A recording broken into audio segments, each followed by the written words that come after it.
మొదటగా ప్రజలు ఇచ్చిన తీర్పుని మనసారా కాంగ్రెస్ పార్టీ గౌరవిస్తోన్నది. తెలంగాణ ఓటరు మహాశైలకి యావత్ దేశంలో ఓటు వినియోగించుకొని వారి తీర్పు ప్రకటించిన దేశ ఓటరు మహాశైలందరూ కూడా కృతజ్ఞతలు. ఇవాళ రాష్ట్రంలో మొదటి నుండి కూడా మేము 2023 డిసెంబర్ 7న ప్రమాణ స్వీకారం చేసిన తర్వాత మాన్య ముఖ్యమంత్రి రేవంత్ రెడ్డి గారి ఆధ్వర్యంలో 6 గ్యారెంటీలు ప్రకటించడం, దాంట్లో 5 గ్యారెంటీలు ప్రజలకు చేరడం, దీని కారణంగా ప్రజలు మాకు ఆదరిస్తారు, మా పాలనని మెచ్చుకుంటారనే మాటలు ఇవాళ నిజం చేస్తూ 3 పార్లమెంట్ సీట్లు గతంలో కాంగ్రెస్ పార్టీకి ఉంటే ఇవాళ దాదాపు 8లో మేము ముందంజలో ఉన్నాం. ఇంకా అవకాశం ఉంటే ఒక సీటు పెరిగే అవకాశం కూడా ఉన్నది. కంటోన్మెంట్కి జరిగిన బై ఎలక్షన్లో కూడా పెద్ద మెజారిటీతో మా అభ్యర్థి శ్రీ గణేష్ని గెలిపించినారంటే రేవంత్ రెడ్డి గారి పట్ల ప్రజలు సంతోషంగా ఉన్నారు, రేవంత్ రెడ్డి గారిని బలోపేతం చేయాలనే ఆలోచనలో ఉన్నారనే మాట స్పష్టమవుతా ఉంది. ఎగ్జిట్ పోల్స్ చూసాం, చాలా గందరగోళంగా అయోమయానికి గురి చేసేటువంటి పరిస్థితులు.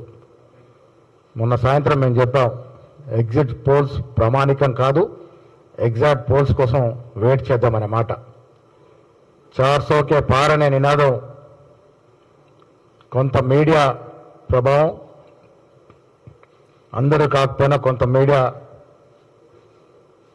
ఏకధాటిగా వన్ సైడ్గా కథనాలు చెప్పినప్పటికీ కూడా ఇవాళ బీజేపీ చితికలబడి 300 స్థానాలు కూడా దాటలేని పరిస్థితి. అన్నిటికీ మించి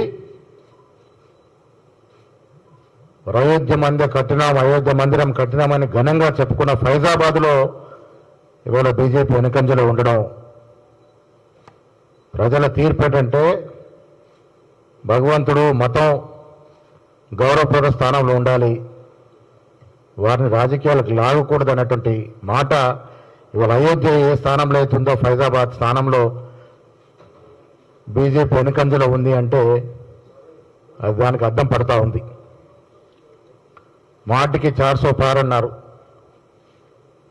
300కి అందరు ముగిస్తూ ఉన్నారు. 10 ఏళ్ల మోడీ పాలన ప్రజలు విసిగి వేసారిపోయినా చెప్పడానికి ఇవాళ ఉత్తరప్రదేశ్లో వస్తున్నటువంటి ఫలితాలు, వారి స్వరాష్ట్రమైనటువంటి గుజరాత్లో వస్తున్నటువంటి ఫలితాలు, మోడీ పట్ల ప్రజలు ఇక మోడీ పాలన చాలు అని చెప్పడానికి ఇవి నిదర్శనం. ఇవాళ ఉత్తరప్రదేశ్లో సమాజ్వాదీ పార్టీ, ఇండియా కూటమిలో భాగమైనటువంటి సమాజ్వాదీ పార్టీ గెలుస్తున్న తీరు, గుజరాత్ పంజాబ్లో కాంగ్రెస్ ముందంజలో ఉన్న తీరు మోడీ పట్ల నిరాశ నిర్లిప్త ప్రజల్లో పేరుకుపోయిందని చెప్పడానికి నిదర్శనం. తెలంగాణ ప్రజలు విలక్షణమైనటువంటి ఓటింగ్ సరళిని ప్రదర్శించినారు. ఇక్కడ టీఆర్ఎస్ నాయకుడు, 10 ఏళ్లుగా ముఖ్యమంత్రి నాయకుడు, కేవలం రేవంత్ రెడ్డి గారి మీద ఉన్న అక్కసు కోపముతో తన కంటిని తన వేలుతో పోల్చుకున్న చందనంగా ఇవాళ వారు చేసిన చర్య,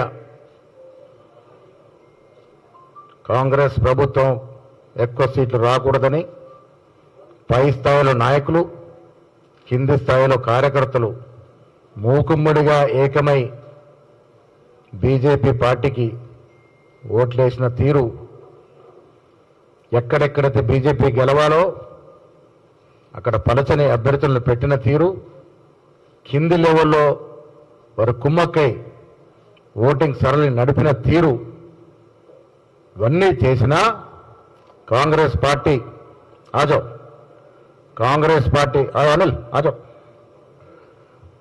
जगदीश కూర్చో आ जाओ आ जाओ अनिल रमन आ जाओ जी अनिल వచ్చే ఇంకో చేరి అబ్బే आ जाओ ఇంకో చేరి కూర్చోండి మీరు కూర్చోండి ఇంకో చేరే వాళ్ళ తెలంగాణలో చేరు పైన తెలంగాణలో ఓటింగ్ సరళి మన ఒక్కసారి మిత్రులు ఎంపీ అనిల్ గారు చైర్మన్ ఫహీం ఖురేషీ గారు తెలంగాణలో జరిగిన తీరు ఒకసారి ప్రజలు కూడా తెలవాల్సిన అవసరం ఉంది. 10 ఏళ్ళు ముఖ్యమంత్రిగా ఉండి ప్రజల ఆశలకి ఆకాంక్షలకు అనుగుణంగా పనిచేయడమే కాకుండా యావత్ తెలంగాణ రాష్ట్రాన్ని దివాలా దించి అధోగతి పాలు చేస్తే ప్రజలు రేవంత్ రెడ్డి గారి నాయకత్వంలో కాంగ్రెస్ పార్టీని ఆదరించినారు. ఆయనకు రేవంత్ రెడ్డి పట్ల ఇంకా కసి ఎంత ఉందంటే తన పార్టీ తుడుచుకుపోయిన పర్వాలే కానీ కాంగ్రెస్ పార్టీకి సీట్లు రాకూడదని చందనంగా వారి సీట్లు నిర్ణయించిన విధానం కానీ వీకెస్ట్ క్యాండిడేట్స్ బీజేపీ గెలవాల్సిన చోట వీకెస్ట్ క్యాండిడేట్ పెట్టడం కానీ కింది స్థాయిలో క్యాడర్కి దశ దిశ నిర్దేశించి అందరూ మూకుమ్మడిగా బీజేపీకి ఓటేయమని చెప్పడం కానీ ఇవన్నీ చూస్తూ ఉంటే ప్రజలకు అర్థమైపోయింది ఈ రాష్ట్రానికి కావాల్సిన నాయకుడు ఎవరో అర్థమైపోయింది. కాబట్టే ఇవాళ రేవంత్ రెడ్డి గారి నేతృత్వంలో కాంగ్రెస్ పార్టీకి గతంలో 3 సీట్లుంటే ఇవాళ 8 సీట్లు మెజారిటీ రావడమే కాకుండా ఇంకొక సీటు 2 సీట్లు కూడా గెలుచుకునే అవకాశం. దానికి తోడు బై ఎలక్షన్లో ఇవాళ సెకండ్రాబాద్ కంటోన్మెంట్లో మంచి మెజారిటీ ఇచ్చి శ్రీ గణేష్ని గెలిపిస్తున్న తీరు ఇవన్నీ కూడా ఈ రాష్ట్రంలో రేవంత్ రెడ్డి గారి నేతృత్వంలో నడుస్తున్న కాంగ్రెస్ పార్టీ ప్రభుత్వానికి పాజిటివ్ ఓటుగా మేము పరిగణిస్తూ ఉన్నాం. ప్రజలకు ఒక నమ్మకం సోనియా గాంధీ గారు తుక్కుగూడలో ప్రకటించిన 6 గ్యారెంటీలు సకాలంలో 5 గ్యారెంటీలు అందడమే కాకుండా మిగతా విషయాలు కూడా ప్రజలకు వస్తాయన్న ఒక నమ్మకం ఇలా ప్రజల్లో ఉంది. కాబట్టే 8 పార్లమెంట్ సీటుతో పాటు అసెంబ్లీ సీటు కూడా కాంగ్రెస్ పార్టీ కట్టబెట్టినారు. రాజకీయాల్లో గెలుపు ఓటములు సహజం. రాజకీయ నాయకుడికి నిజాయితీ నిబద్ధత ఒక కమిట్మెంట్, ఆ కమిట్మెంట్ ఇచ్చి మేము ఎన్నికలకు పోయాం, అధికారంలోకి వచ్చాం. అదే కమిట్మెంట్తో 6 గ్యారెంటీలు కూడా ప్రజలకి ఇస్తూ ఉన్నాం. ఆ కమిట్మెంట్ ఉంది రేవంత్ రెడ్డి గారు కాబట్టి ఇవాళ ఈ ఫలితాలు మాకు వస్తూ ఉన్నాయి. దానికి తెలంగాణ ప్రజలందరికీ కూడా మేము ధన్యవాదాలు తెలుపుతా ఉన్నాం. ఎంత యాగి చేశారో మనం చూసాం. శ్రీరాముడిని, హనుమంతుణ్ణి, అక్షంతలను ఎవరిని వదలకుండా మొత్తం పేరట ఎంత లబ్ధి పొందే ప్రయత్నం చేశారో మనం చూసాం. అయినప్పటికీ వీళ్ళ ప్రజలు మాకు 8 సీట్లతో పాటు అసెంబ్లీ సీట్ ఇచ్చినారంటే ప్రజలు మా వైపు ఉన్నారనే మాట దీంతో స్పష్టమవుతా ఉంది. అదేవిధంగా ఇండియాలో భారతదేశంలో చూసుకుంటే ఇండియా కూటమి అసలు పని అయిపోయిందని, రాహుల్ గాంధీ గారి నాయకత్వం పడిపోయిందని రకరకాల ప్రచారాలు అందరూ కాకపోయినా కొంత మీడియా చేసినప్పటికీ కూడా ఇవాళ భారతదేశంలో ఇండియా కూటమికి వస్తున్న సీట్లు భవిష్యత్ అంతా రాహుల్ గాంధీదే అని స్పష్టం చేస్తూ ఉన్నాయి. మతాన్ని ఎంత పెద్దగా వాడుకున్నప్పటికీ కూడా ఇన్ని సీట్లు ముఖ్యంగా ఉత్తరాదిన కాంగ్రెస్ పార్టీకి ప్రజలు కట్టం పడతా ఉన్నారంటే రాహుల్ గాంధీ పట్ల ప్రజలకి ఆదరణ పెరిగింది. ఈ దేశానికి భవిష్యత్తు రాహుల్ గాంధీ అన్నట్టు మాట కూడా ఈ సందర్భంగా స్పష్టమవుతా ఉంది.